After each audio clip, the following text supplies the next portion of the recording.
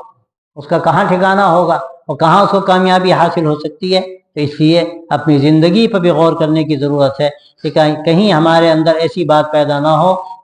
کہ ہم اللہ سے نسبت رکھنے والوں سے خدا نخواستہ دشمنی کریں یا ان کو تکلیف دیں، تو یہ چیز ایسی ہے کہ اللہ تبارک و تعالیٰ پہ اس سے ناراض ہوتا ہے، اور اللہ تبارک و تعالیٰ کی جو پکڑ ہے وہ پکڑ بڑی سخت ہے، اس لیے ہمیشہ اس سے بچنے کی ضرورت ہے۔ وآخر دعوانا الحمد